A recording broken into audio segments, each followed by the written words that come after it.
Welcome witches, I'm Allie the Bronx Witch, and in this video I am going to be talking to you a little bit about spell work, what it is, and most importantly, how to perform spells.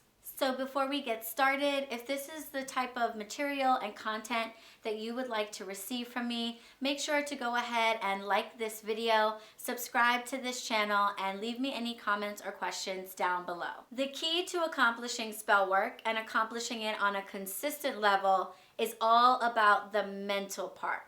The part where you raise your body's frequency or change your body's frequency to match the energetic frequency of the thing you want to happen. This is by far the trickier part of spell work, but it's the most integral, way more important than any correspondence. So in order to perform spell work successfully, you are going to have to master the mental part. So I am going to walk you through a fairly simple exercise to help you learn how to vibrate on the frequency of the thing that you want to bring in your life.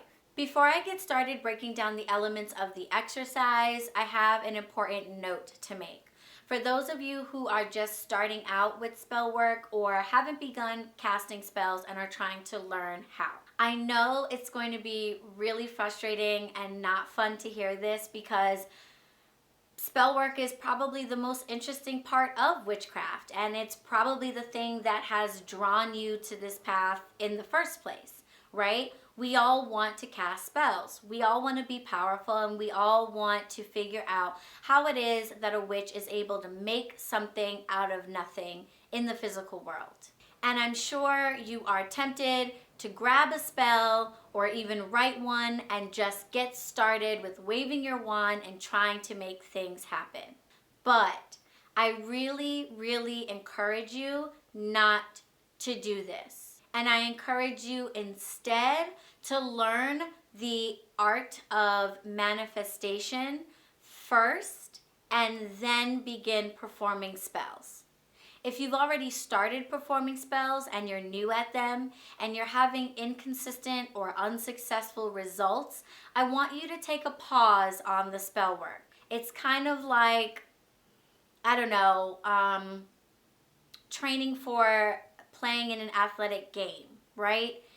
Before you learn how to play football, your coach is probably going to have you run laps and lift weights and do a whole bunch of exercises that build your body's strength before you ever start playing the game.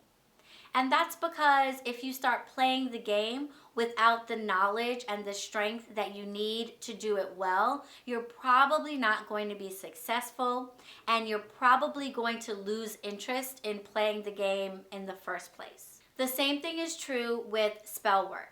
If you start casting spells or attempting to cast spells before you exercise your manifestation muscles, then what will happen is you will have inconsistent or unsuccessful results. That's going to make you doubt that spell work actually works in the first place. It's going to make you doubt yourself and doubt whether or not you can make a spell happen.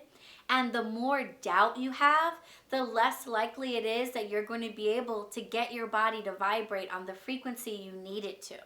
So you're going to kind of be shooting yourself in the foot, right, is the phrase, if you put the horse before the carriage. Hitting all the cliche phrases today. But yeah, if you try to accomplish spell work and you're unsuccessful, you're going to be like, oh, this doesn't work. Spells don't work.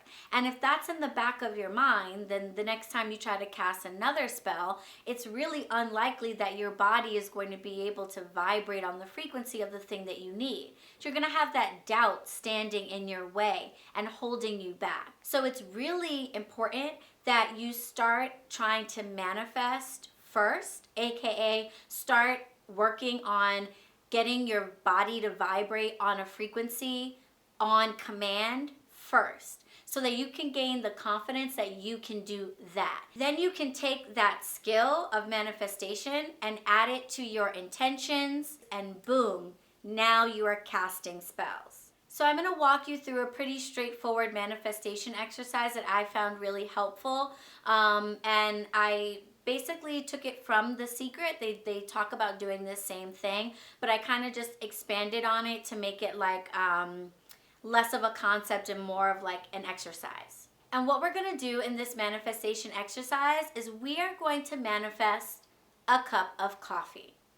If you don't like coffee, you can substitute that with tea or some other beverage that isn't just water, something that you wouldn't necessarily just have around or be drinking all the time. So let's start off with trying to manifest a cup of coffee.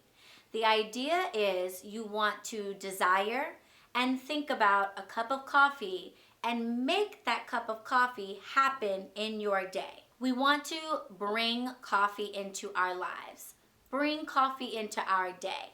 How that happens is up to the universe, but we need to create coffee in our lives.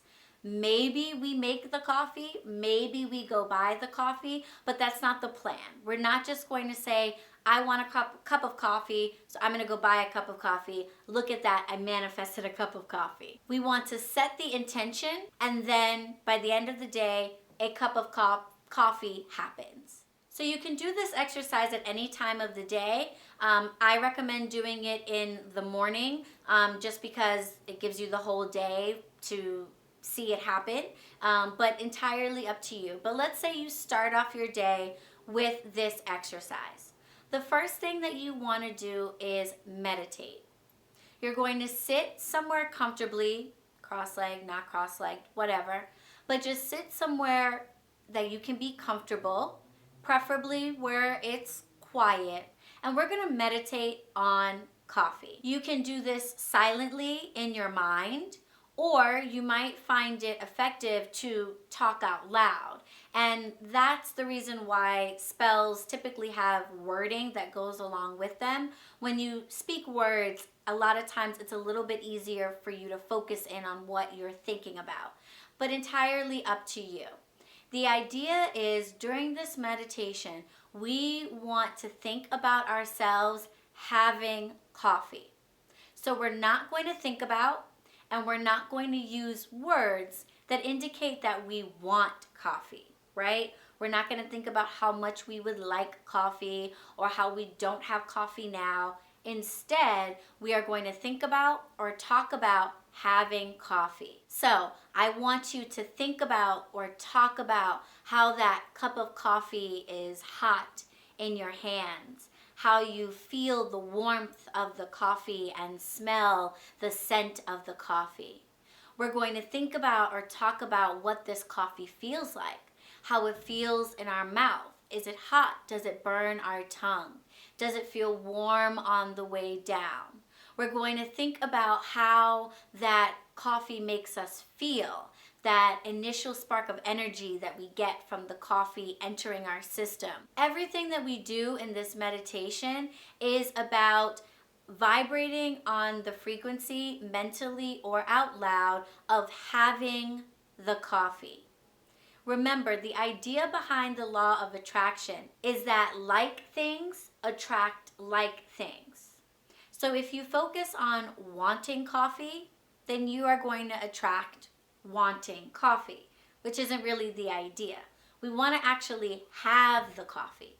So we want to vibrate on the frequency of having coffee. I want you to meditate on enjoying and having that cup of coffee for at least 5 minutes, or however long it takes you to mentally go through the entire process of getting the coffee, drinking the coffee, and even finishing the coffee. When you've concluded your meditation, seal it by saying some word of affirmation, such as, and so it is, so mote it be, ashe, etc. And then I want you to forget about it. I want you to go about your day as normal, not giving any more thought to this cup of coffee. I don't want you to worry about where the cup of coffee is going to come from. I don't want you to make any plans to go and get the coffee. Let's not think about the coffee at all. We have asked the universe for the coffee by bringing our body's vibration up to the level of having coffee. So there's no need to think about it because you have the coffee.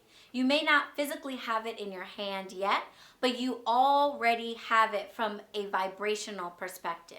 The coffee will come to you. Now, this might mean that you walk into a Starbucks and you buy a coffee sometime during the day. Or it might mean that you go into the kitchen and you make yourself a cup of coffee. However the coffee comes to you is how the coffee comes to you.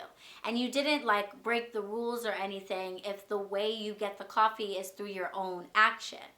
The bottom line is we're not going to worry about the coffee. You already have it, and you simply want to trust that at some point before this day is over, you are going to drink the coffee that you've already brought into your life. The final and really critical part of this exercise is at the end of the day, I want you to journal about what happened with the coffee. In your journal, you want to write down about your meditation, words you used, the things you thought about, etc.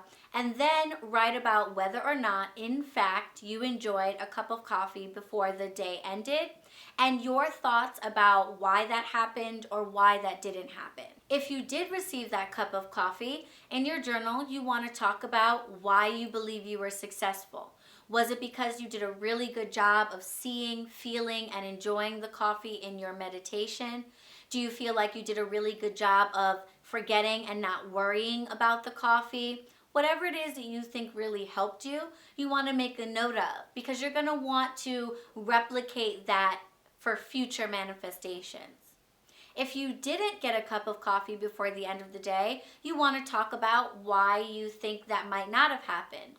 Perhaps you really struggled to think about the coffee in the present tense in your manifestation. Maybe you kept using words like, I want a cup of coffee.